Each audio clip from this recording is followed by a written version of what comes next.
Hello and welcome to the Excel VBA tutorial for beginners. In this video we'll see how to use message and input boxes.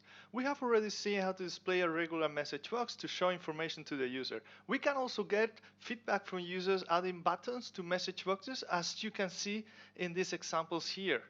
We can also get information as text, numbers, even a range using input boxes. In this other example here, we ask the name of the user who is requesting access to the system. Let's move to the Visual Basic Editor and see more examples. The message box and also the input box stops the code execution until a button is pressed. There is another simple way to show information to users without halting code execution, and that's showing notifications in the status bar.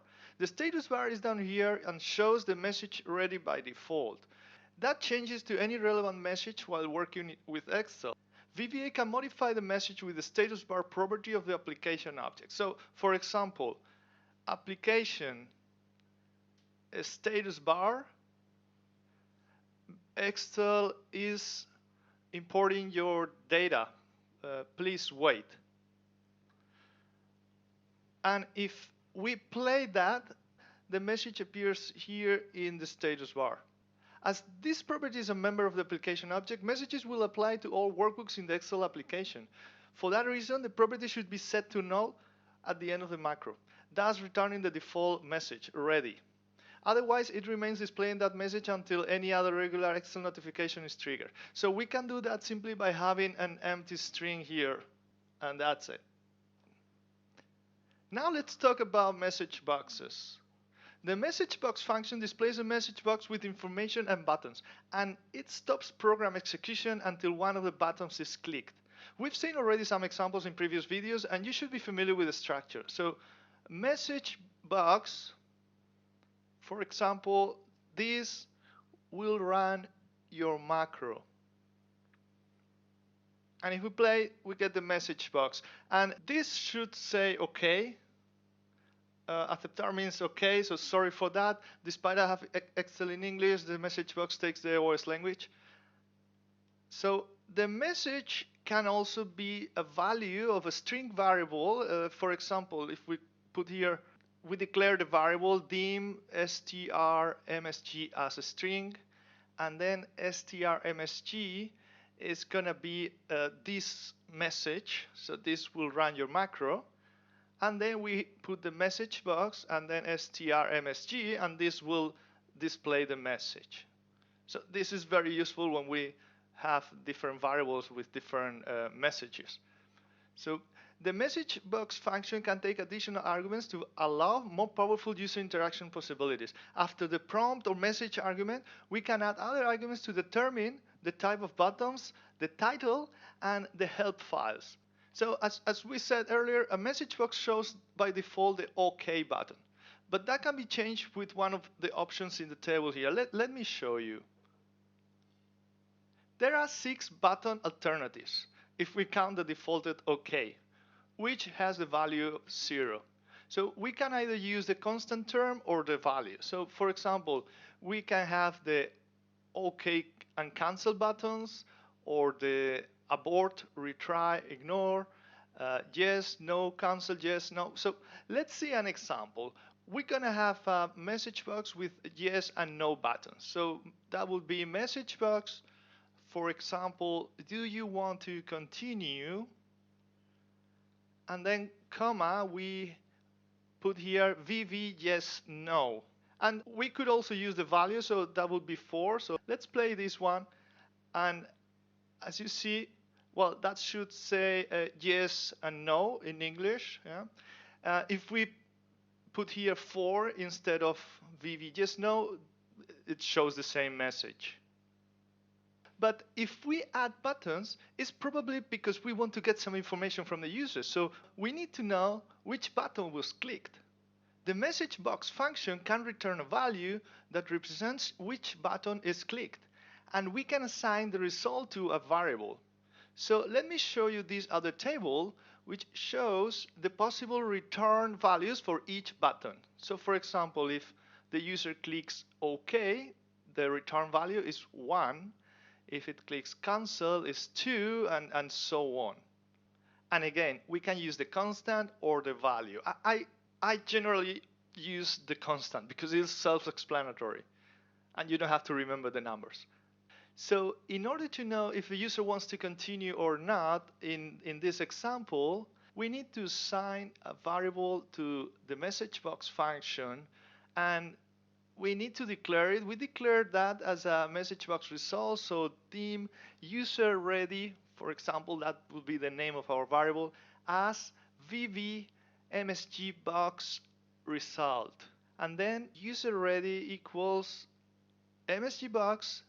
And now we have to use the parentheses. Do you want to continue, comma, yes, no. And now we can set a condition to run a particular piece of code depending on the answer, either yes or no in this example. So if user ready equals VB yes, then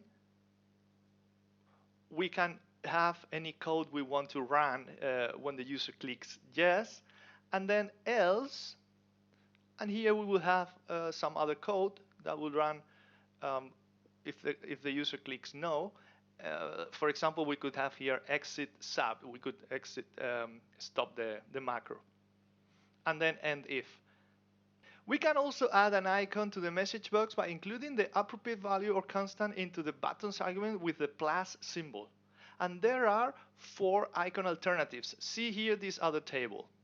So we can have the buttons with the icon of critical, the question icon, exclamation, or the information. So let's have an example. We will have a variable, I'll call it MSG proceed, and is declared as a VV message box result, and MSG proceed equals MSG box, and for example we can say changes cannot be undone, and then here VV OK cancel. So we're gonna have 2 buttons now, the OK button and the cancel button, plus VV critical, and this is gonna show the critical icon. Okay, and if we play it, there you see the critical icon over here, and that should say OK and cancel. So aceptar means OK in English, and that's how it works. The message box function accepts a third argument to change the title of the box, and a 4th and 5th arguments to include help files in the box. So in the example that we just seen, we could set the title of the box to, for example, data import. So that would be adding here, comma, data import. And if we run the macro, you see now the message box with the title data import. Now let's talk about input boxes. The input box function is used to get a single piece of information from the user. That can be a number, a string, or even a range. Input box accepts 3 arguments: the prompt or message, the title, and the default value. So let's see an example of a simple input box asking for the user's name. The user input is assigned to the variable uname. So for example, dim uname as string, and then uname equals input box in parentheses what's your name. And if we play, we see the input box asking for the user's name. We can also add the title of the input box and set the default value using the other arguments. So here we would add comma questionnaire, and that would be the title, and then comma name here, and that's the default value. If we play that, we see now the title, questionnaire, and there's a default value, and we can just change it, of course, adding the name.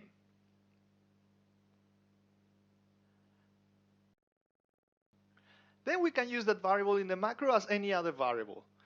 It contains the input value, so in this case, if we put that in a message box, MSG box, welcome, Mr., and then ampersand and the U name. And we can also set a condition here to check whether a user entered the name or not. So if uname is not empty, then we display the message box, the welcome message box. But else, we can display some other message or do nothing. And then end if.